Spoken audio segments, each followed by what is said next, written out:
السلام علیکم ورحمۃ اللہ وبرکاتہ۔ جب ہم پچھلے انبیاء علیہم السلام کی کہانیوں کا ذکر کرتے ہیں تو ضروری ہے کہ ہم واضح کریں کہ ہم نے لفظ کہانیاں کہاں سے لیا۔ کبھی کبھار لفظ کہانیاں قرآن کے سیاق میں مناسب محسوس نہیں ہوتا، بلکہ ہم کہیں گے انبیاء کی حیات مبارکہ یا ان کا سفر دعوت۔ کچھ لوگ کہہ سکتے ہیں کہ ہمیں قصص کو اور کسی انداز میں کہنا چاہیے، لیکن اگر ہم قرآن کے الفاظ پر غور کریں تو اللہ تعالیٰ نے خود لفظ قصص استعمال فرمایا ہے۔ اللہ تعالیٰ نے رسول اللہ صلی اللہ علیہ وسلم سے فرمایا فَقُصُصِ الْقَصَصَ لَعَلَّهُمْ يَتَفَكَّرُونَ، بس آپ ان سے قصے بیان کریں تاکہ وہ غور و فکر کریں۔ تو یہ کہانیاں ہمارے سامنے کس لیے بیان کی گئی ہیں؟ تاکہ ہم سوچیں، سیکھیں اور سبق حاصل کریں۔ قرآن میں رسول اللہ صلی اللہ علیہ وسلم سے فرمایا گیا وَمَا كُنْتَ بِجَانِبِ الطُّورِ إِذْ نَادَيْنَا، اور آپ صلی اللہ علیہ وسلم تو اس وقت طور پر موجود نہ تھے جب ہم نے موسیٰ کو پکارا۔ پھر آپ کو یہ کیسے معلوم ہوا؟ ہم نے آپ کو بتایا، یہ اللہ کا ہم پر احسان ہے کہ اس نے ہمیں بھی یہ سب کچھ وحی کے ذریعے بتایا۔ اگر وحی نہ ہوتی تو ہمیں یہ باتیں کبھی معلوم نہ ہوتی۔ اسی لیے ہم کہانیاں کا لفظ استعمال کر رہے ہیں، کیونکہ یہی سب سے قریب تر ترجمہ ہے۔ بلکہ سورہ یوسف کے آغاز میں اللہ تعالیٰ فرماتا ہے نحن نقص علیک احسن القصص، ہم آپ پر بہترین قصے بیان کر رہے ہیں۔ لہٰذا یہ لفظ قصص اللہ کی طرف سے منتخب کیا گیا ہے۔ ان قصوں کا مقصد کیا ہے؟ اللہ فرماتا ہے وَكُلًّا نَقُصُّ عَلَيْكَ مِنْ أَنْبَاءِ الرُّسُلِ مَا نُثَبِّتُ بِهِ فُؤَادَكَ، اور ہم آپ کو رسولوں کے واقعات اس لیے سناتے ہیں تاکہ آپ کا دل مضبوط ہو جائے اور آپ کو تسلی حاصل ہو۔ تو یہ قصے صرف دل بہلانے کے لیے نہیں، بلکہ صبر، ہمت اور تسلی دینے کے لیے ہیں۔ جب ہم ماضی کے حالات کو جانتے ہیں تو ہم آج کی حالت سے بہتر طور پر نمٹ سکتے ہیں۔ اسی قرآن میں سچائی ہے۔ ایک یہ دہامی ان لوگوں کے لیے جو ایمان رکھتے ہیں، اللہ سے دعا ہے کہ وہ ہمیں ان کہانیوں سے سبق حاصل کرنے کی توفیق دے، آمین۔ اللہ تعالیٰ نے قلم کو پیدا کیا اور فرمایا جو کچھ قیامت تک ہونے والا ہے سب کچھ لکھ دو۔ یہ اللہ تعالیٰ کا حکم تھا، یہ کیسے ہوا؟ ہمیں یہ جاننے کی ضرورت نہیں۔ کیوں؟ کیونکہ کچھ چیزیں ایسی ہیں جنہیں ہمارا دماغ سمجھنے کی صلاحیت نہیں رکھتا۔ ہمارا ادراک محدود ہے، جیسے دوسرے مخلوقات کے پاس بھی دماغ ہے جو ان کی صلاحیت کے مطابق کام کرتا ہے، اور وہ اپنے آپ کو ترقی یافتہ سمجھتے ہیں۔ اسی طرح انسان بھی سمجھتا ہے کہ وہ بہت ترقی یافتہ ہے، لیکن کیا ہم غیب دیکھ سکتے ہیں؟ نہیں۔ ہم مانتے ہیں کہ جنات موجود ہیں، کیا ہم انہیں دیکھ سکتے ہیں؟ نہیں۔ ہم مانتے ہیں کہ فرشتے آتے جاتے ہیں، کیا ہم انہیں دیکھ سکتے ہیں؟ نہیں۔ یہ سب اس بات کا ثبوت ہے کہ ہماری آنکھیں بھی اللہ تعالیٰ کی مقرر کردہ حد تک ہی دیکھ سکتی ہیں۔ لہٰذا اگر کوئی بات قرآن میں نہ ہو یا صحیح سنت میں نہ ہو تو ہمیں اس کی گہرائی میں جانے کی ضرورت نہیں۔ اب آتے ہیں ایک خاص موضوع کی طرف جسے اسرائیلی روایات کہا جاتا ہے۔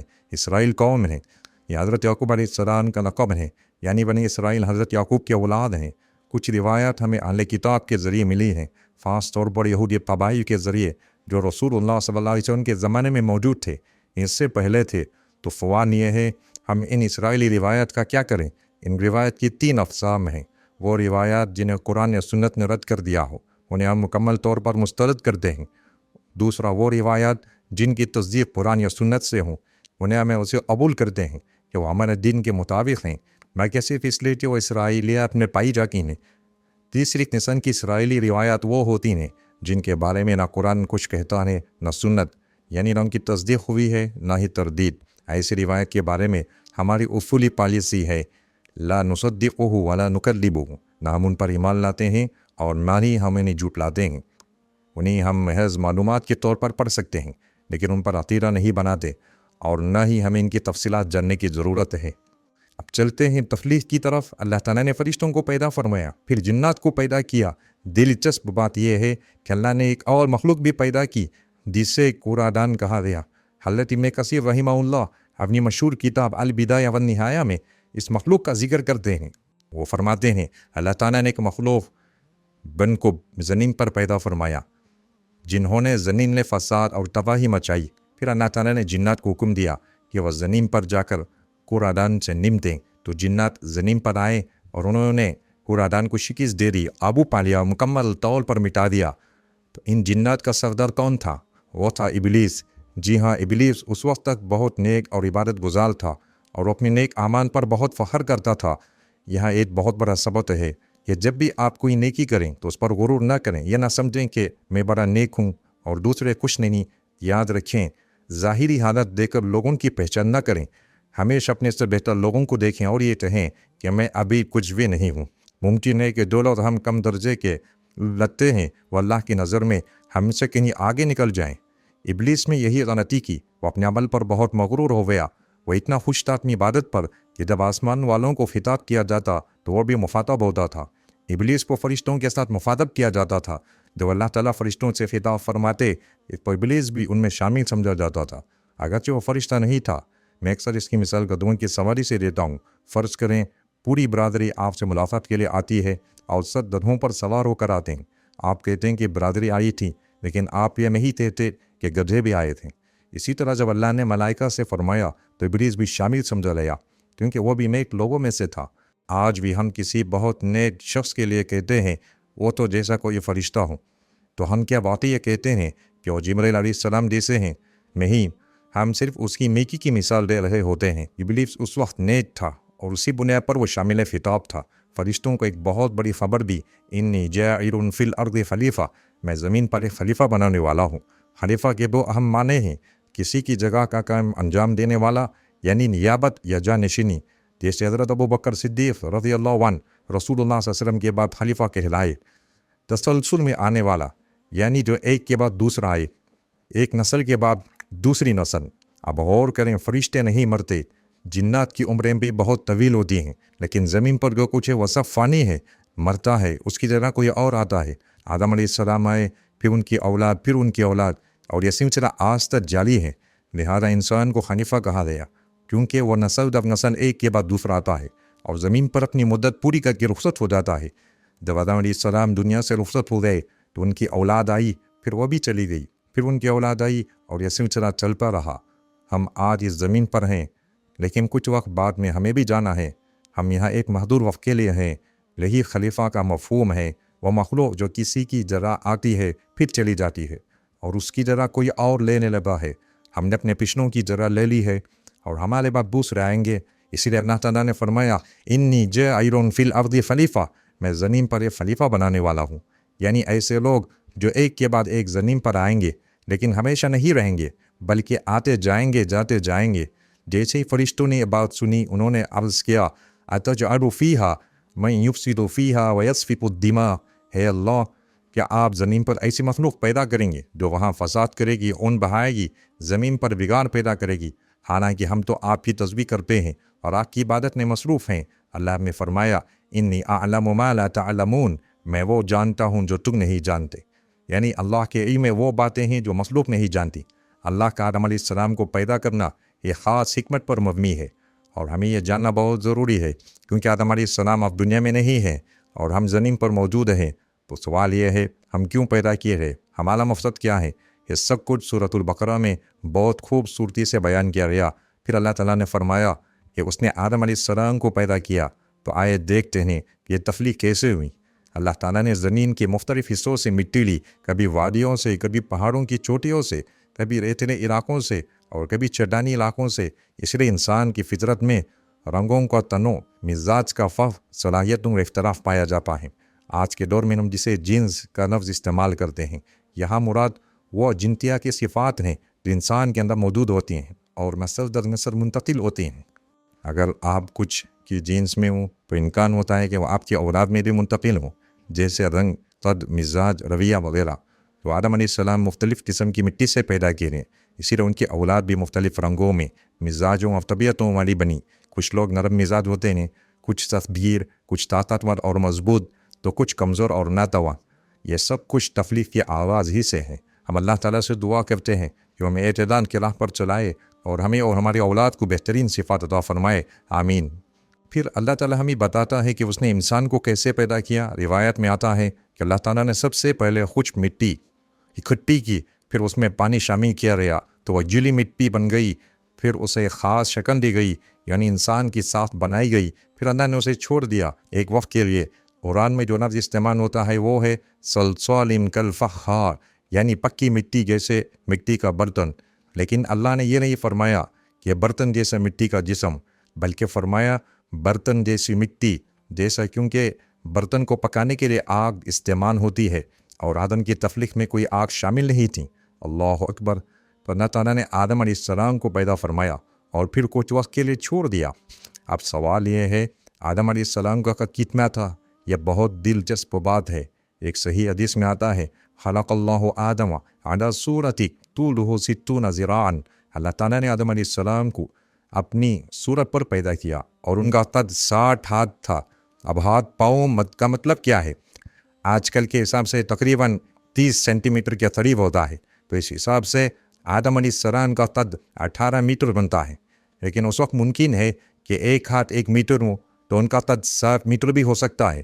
بہرحال وہ انتہائی بلند قامت تھے۔ تصور کریں اللہ تعالیٰ نے آدم علیہ السلام کو اتنا عظیم، بڑا اور مکمل پیدا کیا۔ وہ بالغ اور مکمل انسان کی صورت میں تھے، میں کہ کسی بچے کی طرح۔ حدیث میں آتا ہے خلق اللہ آدم علی صورتہ۔ اب بعض عیسائی اس کا غلط مطلب لیتے ہیں کہ انسان اللہ کی صورت پر پیدا ہوا ہے۔ نعوذ باللہ، یہ بالکل غلط ہے۔ درست مطلب یہ ہے کہ جب ہم اور آپ پیدا ہوتے ہیں تو ایک چھوٹے سے نطفے سے مسنما پاتے ہیں، پھر آہستہ آہستہ شکل بنتی ہے، آنکھیں، ہاتھ، اعضاء وغیرہ۔ لیکن آدم علیہ السلام کی تخلیق ایسی نہ تھی۔ اللہ تعالیٰ نے انہیں پہلے ہی دن سے مکمل صورت میں پیدا فرمایا۔ قد، آنکھیں، اعضاء سب مکمل، یعنی جس صورت میں وہ تھے اسی میں پیدا کیے گئے۔ تو اللہ نے آدم علیہ السلام کو اس کی صورت پر پیدا کیا۔ اس کا مطلب ہے آدم کی صورت میں پیدا ہوئے، نہ کہ نعوذ باللہ اللہ کی صورت پر۔ یہ بات سمجھنا بہت ضروری ہے اور ہمیں کسی باطل نظریے میں الجھنا نہیں چاہیے۔ جب اللہ تعالیٰ نے آدم علیہ السلام کو کچھ وقت کے لیے چھوڑ دیا تو ایک بہت نیک اور عبادت گزار مخلوق جسے ابلیس کہا جاتا ہے، یہ سوچنے لگا اللہ ایسا کیوں کر رہے ہیں؟ میں نے تو زمین پر جا کر اور آدم کو ختم کیا، عبادت کی، نیکی کی، تو اب یہ نئے مخلوق کیوں؟ تو وہ آدم کو اوپر سے نیچے تک دیکھنے لگا، انہیں جسمانی طور پر جانچنے لگا اور مسلسل ان کی تخلیق کا جائزہ لیتا رہا۔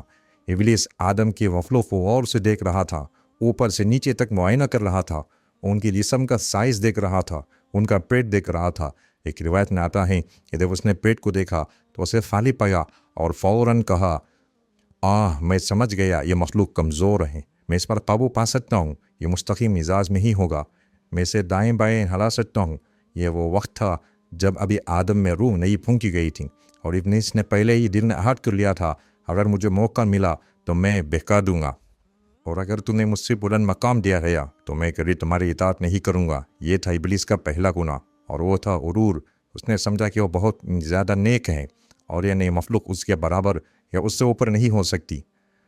ہمیں یہ سبق لینا چاہیے کہ جب اللہ ہمیں نماز کی پابندی کی توفیق دے کہ کسی نیکی کی قبولیت عطا فرمائے تو ہمیں یہ نہیں سمجھنا چاہیے کہ ہم اللہ پر احسان کر رہے ہیں، نہیں، ہم اپنے آپ پر احسان کر رہے ہیں۔ اور یہ بھی نہیں سوچنا چاہیے کہ ہم دوسروں سے زیادہ نیک ہیں، کیا پتہ جسے ہم کم سمجھ رہے ہوں وہ کسی اور انداز میں اللہ کی قربت حاصل کر رہا ہوں اور وہ ہم سے زیادہ مقرب بندہ ہوں۔ یہی غرور تھا جس نے ابلیس کو برباد کر دیا۔ تو جب اس میں آدم کو دیکھا اور اپنی بے چینی کو دبایا نہیں تو اس کے دل میں حسد، بغض اور غرور آ گیا۔ پھر اللہ تعالیٰ نے فرمایا آدم میں روح پھونکی، اور غور کریں روح سر سے شروع ہوئی اور سب سے پہلے جو چیز زندہ ہوئی وہ تھی دماغ۔ یہی دماغ ہمیں جانوروں سے ممتاز کرتا ہے۔ یہی وہ مقام ہے جہاں اللہ نے سب سے پہلے زندگی عطا کی، پھر رفتہ رفتہ باقی جسم نے روح گائی اور جسم گوشت اور پوست میں ڈھلنے لگا۔ جب آدم علیہ السلام کا جسم مٹی سے گوشت اور خون میں بدلنے لگا تو سب سے پہلے دماغ میں زندگی آئی، پھر آنکھیں کھل گئیں اور آدم علیہ السلام نے اچانک آنکھیں کھول دیں۔ ماشاء اللہ، سوچیں ایک بالغ انسان میں پہلی بار آنکھیں کھولی، اللہ نے انہیں پیدائش کے ساتھ ہی مکمل علم عطا فرمایا۔ قرآن میں اللہ تعالیٰ فرماتا ہے وَعَلَّمَ آدَمَ الْأَسْمَاءَ كُلَّهَا، ہم نے آدم کو تمام چیزوں کے نام سکھا دیے۔ یعنی اللہ تعالیٰ نے تمام مخلوقات کو آدم کے سامنے رکھا اور انہیں سکھایا یہ درخت ہے، یہ پتھر ہے، یہ پہاڑ ہے، وغیرہ وغیرہ۔ آدم علیہ السلام پیدائش کے بعد سیکھنے والے انسان نہ تھے، بلکہ وہ پہلے ہی دن سے سکھائے گئے تھے۔ ہم جیسے نہیں جو آہستہ آہستہ اللہ کہنا سیکھتے ہیں، پھر امی ابو کہنا سیکھتے ہیں۔ آدم علیہ السلام کو اللہ تعالیٰ نے ابتدا میں ہی علم و فہم کے ساتھ پیدا کیا۔ جیسے ہی انہوں نے آنکھیں کھولی انہوں نے جنت کے پھل دیکھے، وہ جنت میں تھے، ایک ایسی جگہ جسے ہم نے ابھی تک نہیں دیکھا۔ اللہ ہمیں بھی وہاں لے جائے، آمین۔ جب آدم علیہ السلام نے وہ سب کچھ دیکھا تو وہ انتہائی خوش ہوئے، کیونکہ وہ پہلے ہی سب کچھ پہچانتے تھے۔ پھر جیسے ہی روح ناک اور منہ تک پہنچی انہوں نے چھینک لی۔ چھینک آنا اللہ کی ایک نعمت ہے، یہ انسان کی بیماریوں سے محفوظ لگتی ہے۔ روایت میں آتا ہے فرشتہ کہتا ہے اے آدم اللہ کا شکر ادا کرو، تو آدم علیہ السلام کہتے ہیں الحمدللہ، تمام تعریفیں اللہ ہی کے لیے ہیں۔ یہی وہ موقع ہے جہاں سے الحمدللہ کہنا شروع ہوا۔ جب ہم چھینکتے ہیں تو ہمیں الحمدللہ کہنا چاہیے، اور جب ہم کسی کو یہ کہتے سنیں تو ہمیں جواب میں کہنا چاہیے یرحمک اللہ، اللہ تم پر رحم فرمائے۔ یہی سنت نبوی صلی اللہ علیہ وسلم ہے۔ پھر جیسے ہی روح ان کے ہاتھوں میں پہنچی تو آدم علیہ السلام نے جنت کے پھلوں کی طرف ہاتھ بڑھایا جنہیں وہ دیکھ رہے تھے، لیکن روح ابھی ٹانگوں تک نہیں پہنچی تھی، اس لیے وہ چل کر پھل حاصل نہ کر سکے۔ اسی منظر کو قرآن یوں بیان کرتا ہے خلق الانسان من عجل، انسان جلد بازی میں پیدا کیا گیا، اور وکان الانسان عجولا، انسان ہمیشہ سے جلد باز ہے۔ انسان کی فطرت ہے، ہم زندگی کو ایک دو نقاط کے درمیان کی لکیر سمجھتے ہیں، پیدائش اور موت، اور ہم کوشش کرتے ہیں کہ اس مختصر وقت میں زیادہ سے زیادہ مال، علم، مقام، شہرت جمع کر لیں، لیکن ایک مومن کا طرز زندگی مختلف ہوتا ہے۔ یہ وہ وقت قرآن، تراویح، ذکر، اطاعت، توبہ سے بھرتا ہے، تاکہ جب دوسرے نقطے موت پر پہنچے تو اللہ فرمائے ادخلوها بسلام، اس جنت میں سلامتی کے ساتھ داخل ہو جاؤ۔ پھر جب آدم علیہ السلام کی تکلیف مکمل ہو گئی، اللہ تعالیٰ نے تمام فرشتوں کو حکم دیا آدم کو سجدہ کرو۔ یہ سجدہ عبادت کے لیے نہیں تھا بلکہ تعظیم اور آدم کی برتری کو تسلیم کرنے کے لیے تھا۔ قرآن کہتا ہے فسجدوا الا ابلیس ابا واستکبر وکان من الکافرین، تو سب نے سجدہ کیا سوائے ابلیس کے، اس نے انکار کیا، تکبر کیا اور کافروں میں شامل ہو گیا۔ یہ تھا پہلا گناہ، تکبر، اللہ کے سامنے حق کو جھٹلانا اور مخلوق کو حقیر سمجھنا۔ رسول اللہ صلی اللہ علیہ وسلم نے فرمایا تکبر یہ نہیں کہ تم اچھے لباس پہنو یا اچھی سواری رکھو، بلکہ تکبر یہ ہے تم حق کو رد کرو اور لوگوں کو حقیر سمجھو۔ اکثر لوگ تکبر کا مطلب صحیح طور پر نہیں سمجھتے۔ جب وہ کسی انسان کو صاف ستھرا خوبصورت لباس پہنے دیکھتے ہیں تو فوراً کہہ دیتے ہیں دیکھو وہ انکل بہت مغرور ہیں، نعوذ باللہ۔ لیکن دراصل یہ جملہ خود تکبر کی علامت ہوتا ہے۔ رسول اللہ صلی اللہ علیہ وسلم کے زمانے میں بھی صحابہ نے سوال کیا یا رسول اللہ، آپ نے فرمایا کہ جو شخص اپنے دل میں اللہ کے دانے کے برابر بھی تکبر رکھے گا وہ جنت میں داخل نہیں ہوگا۔ صحابہ نے کہا ہم تو اچھا لباس پہننا چاہتے ہیں، ہم اچھی سواری پسند کرتے ہیں، کیا یہ بھی تکبر ہے؟ نبی کریم صلی اللہ علیہ وسلم نے فرمایا نہیں، اصل تکبر یہ ہے تم حق کو جھٹلا دو اور دوسروں کو حقیر سمجھو۔ اب غور کریں، ابلیس نے بھی یہی کیا، اس نے اللہ کے حکم کو جھٹلایا اور آدم کو حقیر سمجھا۔ قرآن میں ایک اور جگہ اللہ تعالیٰ فرماتا ہے کان من الجن، وہ جنوں میں سے تھے، یعنی ابلیس فرشتہ نہیں تھا بلکہ جنات میں سے تھا، کیونکہ فرشتے نور سے پیدا کیے گئے ہیں، جنات بے دریں کے آپ سے پیدا کیے گئے ہیں، جیسا کہ سورۃ الرحمن میں بھی بیان ہے۔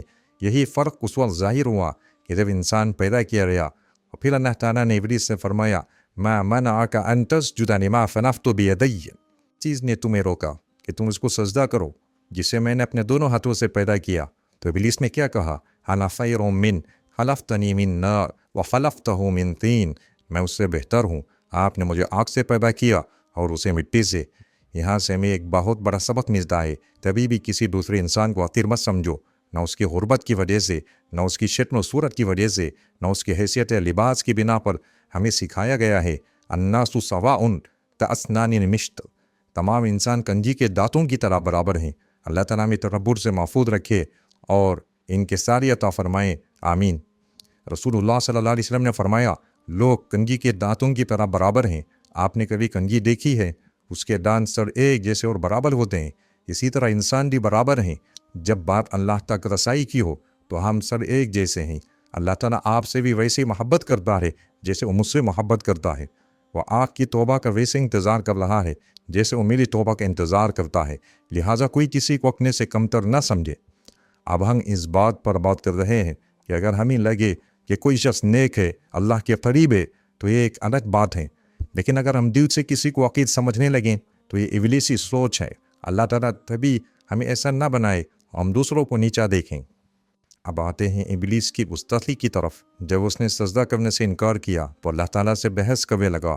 ابلیس نے اللہ سے کہا رب فانظرنی الی یوم یبعثون، اے میرے رب مجھے قیامت تک مہلت دے جب سب کو دوبارہ اٹھایا جائے گا۔ پھر ابلیس نے کہا لأغوینہم اجمعین، میں ان تمام انسانوں کو بہکا دوں گا جن کی نسل آپ نے عالم سے چلائی ہے۔ اللہ تعالیٰ نے فرمایا الا عبادک منہم المخلصین، سوائے ان بندوں کے جو میرے خالص بندے ہوں گے، ان پر تمہارا کوئی اختیار نہ ہوگا۔ اب ذرا آدم علیہ السلام کی طرف واپس چلے آتے ہیں۔ جب آدم علیہ السلام کھڑے ہوئے، اللہ تعالیٰ نے انہیں تمام چیزوں کے نام سکھائے اور پھر فرمایا جاؤ فرشتوں کے پاس جاؤ اور انہیں سلام کرو۔ یہ بات صحیح بخاری میں ایک مستند روایت ہے۔ آدم علیہ السلام گئے اور فرمایا السلام علیکم، تم پر سلامتی ہو۔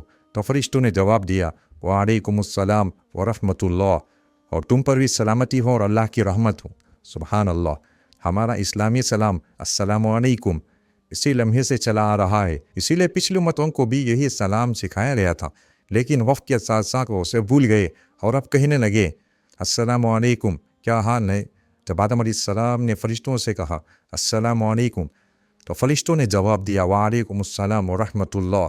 یہی وہ وقت تھا جب اسلامی سلام کی سنت شروع ہوئی، اور یہ ایسا کلمہ ہے جو امن، محبت اور خیر خواہی کا پیغام دیتا ہے۔ آپ جانتے ہیں السلام علیکم کا مطلب کیا ہے؟ اس کا مطلب ہے کہ میں تمہیں امن کی ضمانت دیتا ہوں، میرے ہاتھ، زبان اور رویے سے تم کسی قسم کا نقصان نہیں پہنچے گا، تم میرے لیے محفوظ ہو۔ یعنی جب میں آپ کو سلام کرتا ہوں تو گویا کہہ رہا ہوں ہم دوست ہیں، میں تمہیں نقصان نہیں دوں گا بلکہ تمہارے لیے خیر خواہی چاہتا ہوں۔ اب تصور کریں اگر کوئی شخص سلام کریں اور پھر پیٹھ پیچھے اس کی غیبت کرے، بدگمانی پھیلائے یا اسے نقصان دے تو کتنا منافقانہ رویہ ہوگا۔ اسی لیے رسول اللہ صلی اللہ علیہ وسلم نے فرمایا کہ میں تمہیں ایسی چیز نہ بتاؤں جو اگر تم اسے عام کرو تو تمہارے درمیان محبت اور امن پھیل جائے۔ صحابہ نے کہا جی ہاں یا رسول اللہ۔ آپ صلی اللہ علیہ وسلم نے فرمایا السلام کو عام کرو، یعنی دل سے، اخلاص سے، بغیر کسی تکبر یا بلاوٹ کے سلام کرنا سیکھو۔ پھر اللہ تعالیٰ نے تمام اشیاء آدم علیہ السلام کے سامنے رکھی اور فرشتوں سے پوچھا کیا تم ان چیزوں کے نام جانتے ہو؟ تو فرشتوں نے کہا ہم صرف وہی جانتے ہیں جو آپ ہمیں سکھاتے ہیں، اور آپ سب کچھ جاننے والے، حکمت والے ہیں۔ پھر اللہ تعالیٰ نے آدم علیہ السلام سے فرمایا اے آدم ان کو ان اشیاء کے نام بتاؤ۔ تو آدم علیہ السلام نے کہنا شروع کیا یہ درخت ہے، یہ پتھر ہے، یہ پہاڑ ہے، یہ پانی ہے۔ فرشتے حیران رہ گئے، وہ چیزیں جنہیں وہ نہیں جانتے تھے آدم علیہ السلام جانتے تھے۔ تب اللہ تعالیٰ نے فرمایا میں نے تم سے کہا نہ تھا کہ میں وہ جانتا ہوں جو تم نہیں جانتے۔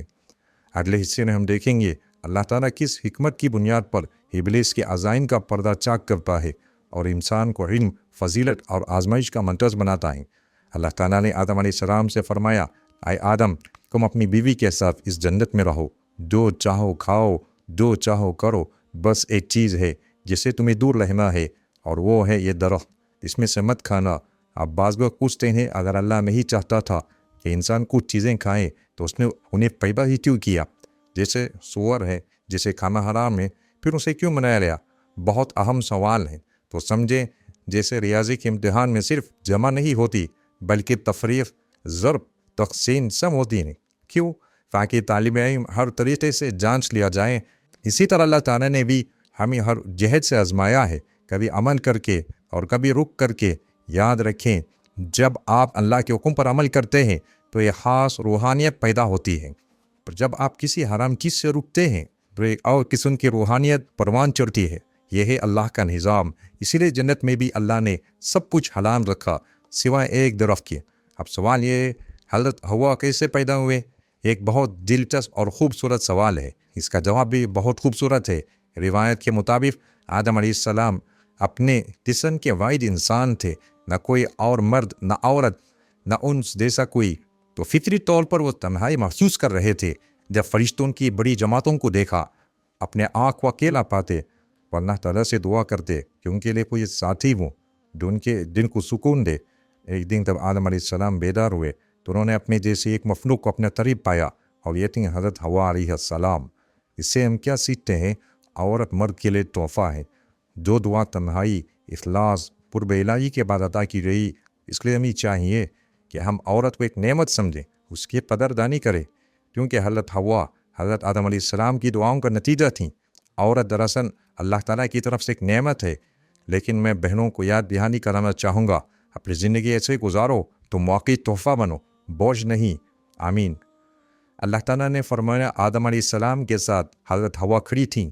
قرآن نے سورۃ النساء کے آغاز میں فرمایا وَخَلَقَ مِنْهَا زَوْجَهَا، اور ہم نے آدم سے اس کی بیوی کو پیدا کیا۔ اب کچھ لوگ کہتے ہیں کہ ہم عورتیں مرد سے پیدا نہیں ہوئیں، اس بات پر شرمندگی محسوس کرتے ہیں، لیکن سوال یہ ہے شرمندہ کیوں؟ ہم سب مٹی سے پیدا کیے لے، حضرت ہوا زندہ انسان آدم سے پیدا ہوئی، تو یہ تو زیادہ اعزاز کی بات ہے۔ اللہ اکبر، سبحان اللہ، اس میں کوئی شرمندگی نہیں، یہ تاریخ ہے، سچائی ہے جسے قرآن اور حدیث میں بیان کیا گیا ہے۔ صحیح بخاری میں حضرت ابو ہریرہ رضی اللہ عنہ کی حدیث ہے جس میں فرمایا گیا عورت کو آدم علیہ السلام کی پسلی سے پیدا کیا گیا۔ اب بعض بہنیں اس حدیث کو غلط سمجھتی ہیں یا برا مانتی ہے، جبکہ حقیقت میں اس میں کوئی توہین نہیں۔ اس حدیث میں فرمایا گیا پسلی ٹیڑھی ہوتی ہے، خاص طور پر اوپر کا حصہ زیادہ جھکا ہوا ہوتا ہے، اگر تم اسے زبردستی سیدھا کرنا چاہو تو وہ ٹوٹ سکتی ہے۔ اس کا مطلب کیا ہے؟ مردوں کو کہا جا رہا ہے عورتوں کے ساتھ نرمی برتو، محبت، بردباری اور صبر سے کام لو۔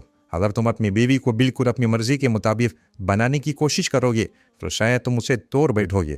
سچ تو یہ ہے کوئی دو انسان ایک جیسے نہیں ہوتے۔ ہمیں بچپن میں سکھایا جاتا تھا کہ 5 انگلیاں ایک جیسے نہیں ہوتی۔ ایک دن والد صاحب نے کہا اگر محنت کرو تو یہ سب انگلیاں ایک سمت میں موڑی بھی جا سکتی ہیں، یعنی تعلق میں محبت اور سمجھوتے سے ہم آہنگی پیدا کی جا سکتی ہے۔ اب اللہ تعالیٰ نے حضرت آدم علیہ السلام اور حضرت حوا کو جنت میں بسایا اور فرمایا تم جنت میں جو چاہو کرو، جو چاہو کھاؤ، لیکن اس ایک درخت کے قریب مت جانا۔ اللہ نے ساتھ یہ بھی تنبیہ فرمائی دھیان رکھنا ابلیس تمہارا کھلا دشمن ہے، کہیں ایسا نہ ہو کہ وہ تمہیں اس نعمت سے نکال دے جس میں تم ہو۔ اللہ نے جنت کے بارے میں فرمایا تم یہاں کبھی بھوکے نہیں رہو گے، نہ ننگے نہ پیاسے، نہ تھوکو گے، یعنی کوئی فاتح نہیں، کوئی لباس کی کمی نہیں، کوئی پیاس نہیں، کوئی تھکن نہیں، سب کچھ مہیا ہے۔ بس ایک شرط ہے کہ ابلیس کی دشمنی کو پہچاننا۔ لیکن ابلیس نے اپنی چال چلنے کا وقت دے کیا، اس نے جنت میں بیٹھ کر انتظار کیا اور فرص کے نظر اللہ نے صرف ایک چیز منع کی ہے تو میں اس چیز سے آدم کو گمراہ کروں گا، اور میں نے اللہ سے وعدہ کیا ہے کہ میں اسے بہکاؤں گا۔ ابلیس نے موقع دے کر آدم علیہ السلام کے پاس آ کر کہا اے آدم، کیا میں تمہیں ایسا درخت نہ دکھاؤں جسے کھا کر تم کبھی نہیں مرو گے، ہمیشہ زندہ رہو گے، ہمیشہ بادشاہی ملے گی، ایسی حکومت جو کبھی ختم نہیں ہوگی، ایسا مال و دولت جو کبھی کم نہ ہو۔ یہی وہ لمحہ تھا جہاں آدم علیہ السلام نے اس کی طرف توجہ دی، اور یہی غلطی تھی۔ قرآن ہمیں بتاتا ہے وَإِمَّا يَنزَغَنَّكَ مِنَ الشَّيْطَانِ نَزْغٌ فَاسْتَعِذْ بِاللَّهِ إِنَّهُ سَمِيعٌ عَلِيمٌ۔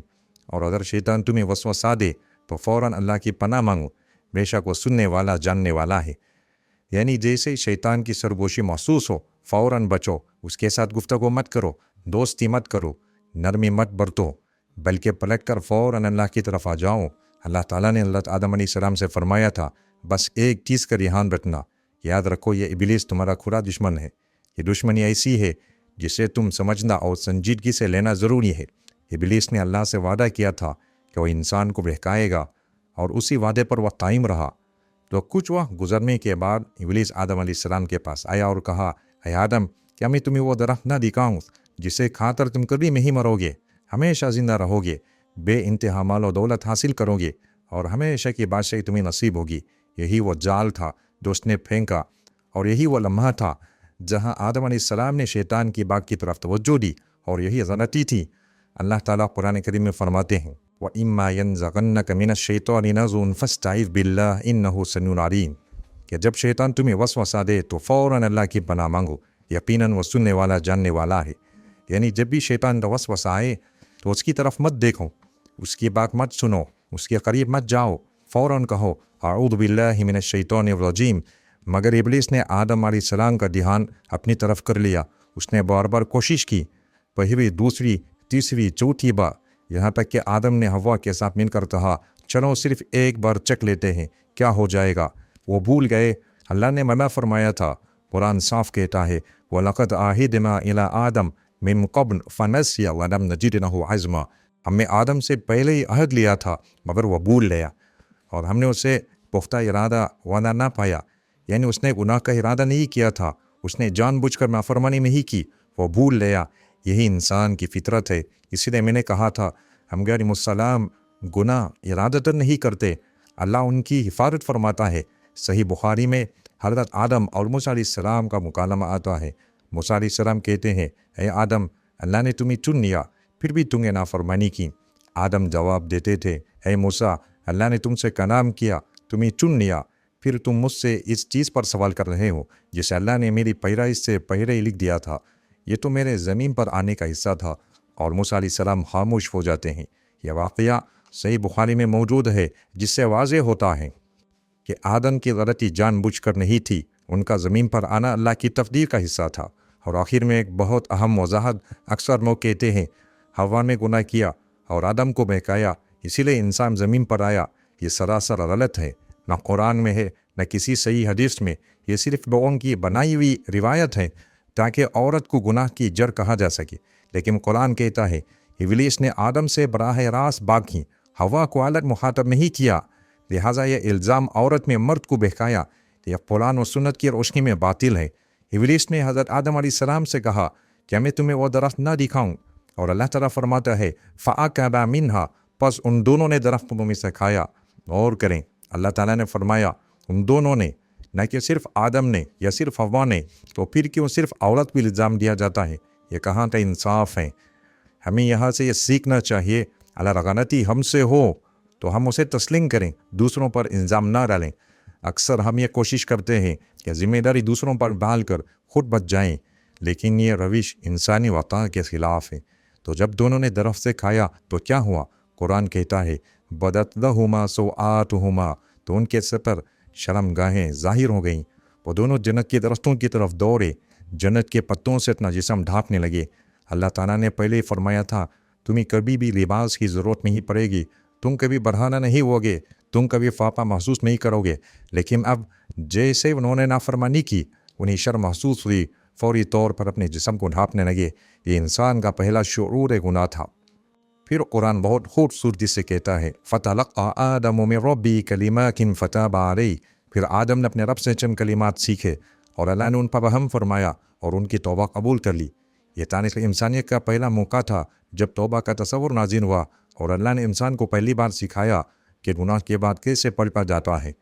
یہ بالکل نیا عمل تھا، پہلے کبھی کسی نے توبہ نہیں کی تھی، سب سے پہلے اللہ نے خود سکھایا۔ حضرت آدم علیہ السلام اور حضرت حوا نے فوراً وہ کلمات کہے ربنا ظلمنا انفسنا وان لم تغفر لنا وترحمنا لنکونن من الخاسرین، اے ہمارے رب ہم نے اپنی جانوں پر ظلم کیا، اگر تو نے معاف نہ کرے اور ہم پر رحم نہ کرے تو ہم ضرور نقصان اٹھانے والوں میں سے ہوں گے۔